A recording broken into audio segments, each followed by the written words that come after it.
Hey, what's up everybody? Gilbertblaze here with his Glory by Honor 9 review. Now, before I get with the review, I gotta give a quick shout out to a new friend of mine, a new subscriber that I discovered about a few weeks ago.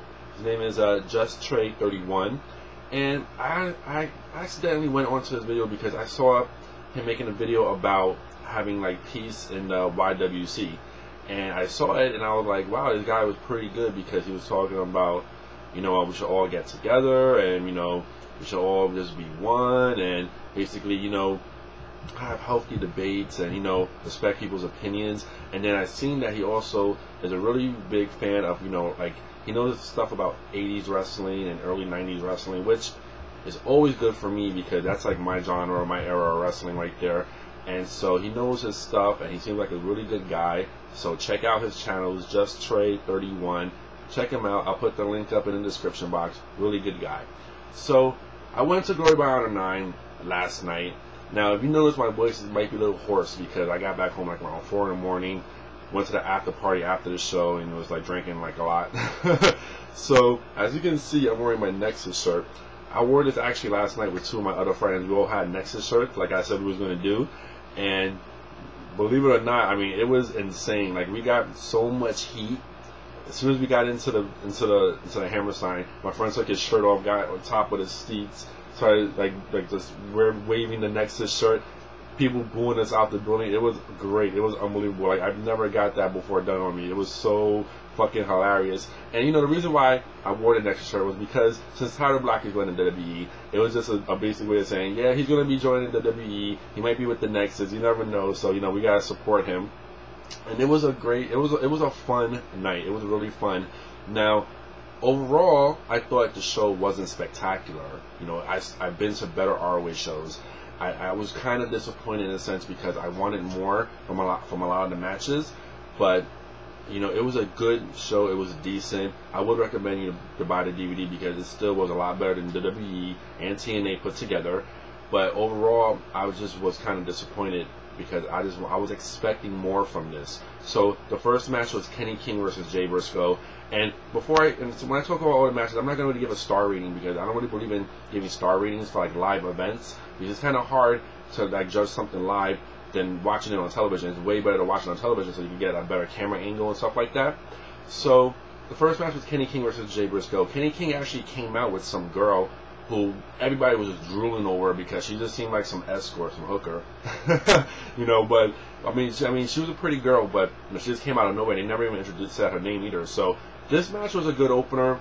I mean, it could have went a little longer, but you know, Kenny King did his thing in it, and he went over, which was good. And then right after that, you know, Rhett Titus was there, and he kind of like, they were trying to put in the jump on him, on Jay, to 2-on-1, and Mark came out, and that started the next match.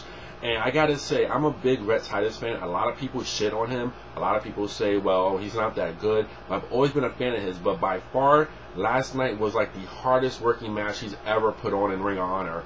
I mean, the guy was working his ass off. And a lot of people felt the same way that I felt because he was really doing his thing. He didn't go over, which was like not surprising because he usually jobs a lot in singles matches. But it was a good performance on his part, and I enjoyed it. So the next match he had was the Embassy versus Grizzly Grizzly Redwood, and Balls Mahoney. Now this match obviously was a filler. I don't know, like, MC matches to me, like, I like Prince Nana. I love Prince Nana. He's such a good guy. He got a gift for Gab. The man is just gold on a mic. But I'm just not a Necro Butcher fan. And Eric Stevens, I used to be a fan of his a few years ago when he had his feud with Roderick Strong, but he just totally fell off the map for me. I mean, the guy is not an exciting performer to me. So Balls Mahoney, I mean, okay, he's a good old time school. I would never call him a legend because he's not a legend. But he is what he is. I mean, he's good for the hardcore stuff. I'm just not feeling him, so I wasn't really feeling this match. I do like Grizzly Redwood though. I mean, for a little guy, I mean, he's so in shape and so like just tight, and he does his thing, you know, as much as he can because, you know, his size is such a factor. But it was what it was. It was an okay filler match. You know, it dragged on a little long though, but you know, the Embassy won, and you know, I mean, like, it was what it was. You know, Actually, Ball only came out with like an ECW chair and like a hardcore, reunion chair or stuff like that. So, he had the big ECW chant there and everything. But it was what it was. Now, the next match you had the dog chain match of Kevin Steen and Steve Corino versus Colt Cabana and Generico. Now, a lot of people will tell you this match was probably match of the night. But for me, for some reason, I was expecting more. I was disappointed with this match too because I wanted more. Now, when I say I want more, I don't know if I per se want more violence because this was such a personal type feud. Like, you needed blood. Obviously, bloodshed was going to happen here, and it was going to get somewhat violent. But for some reason, I don't know. I don't know if it was paid off well on television, but watching it live for me, I was getting kind of bored with it because it wasn't like grabbing my attention. It really wasn't.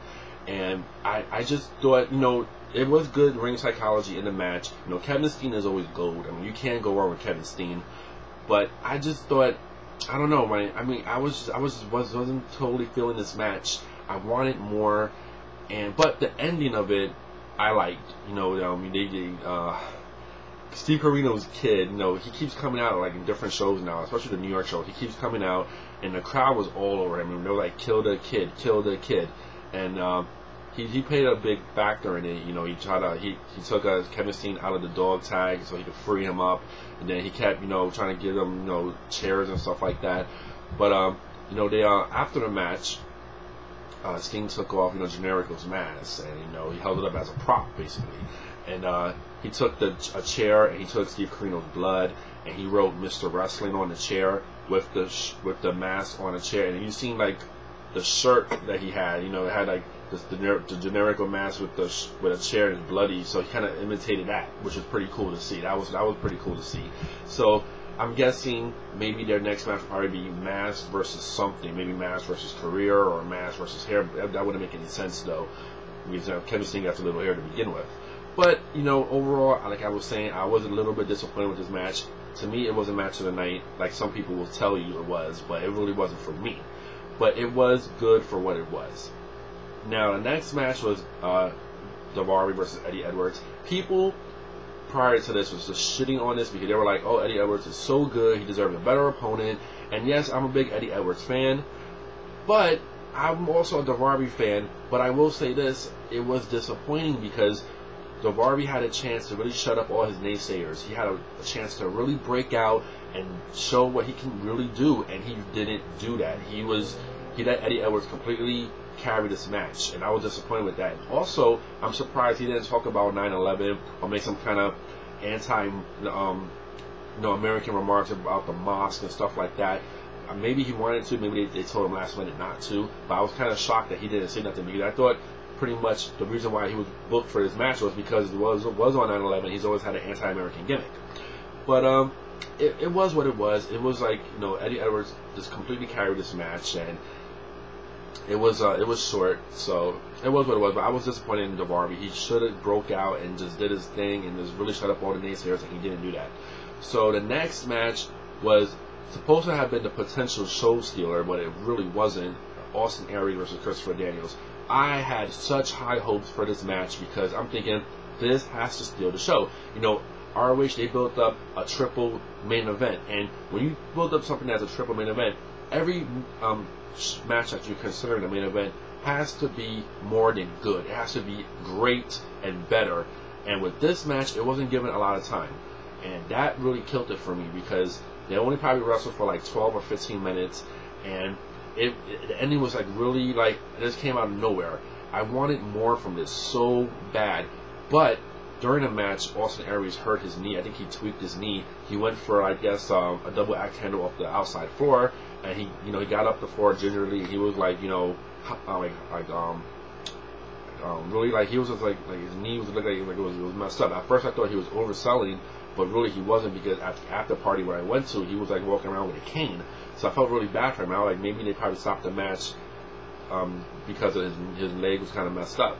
But, overall, it was a good match. It was good. It wasn't great. I wanted more. I still thought, Christopher Daniels versus Kenny Omega was by far his best match he's had since he came back to ROH. I was expecting this match to top that, and it didn't. But overall, it was good. Daniels went over. It was decent. I just wanted more, and I wish I had more time.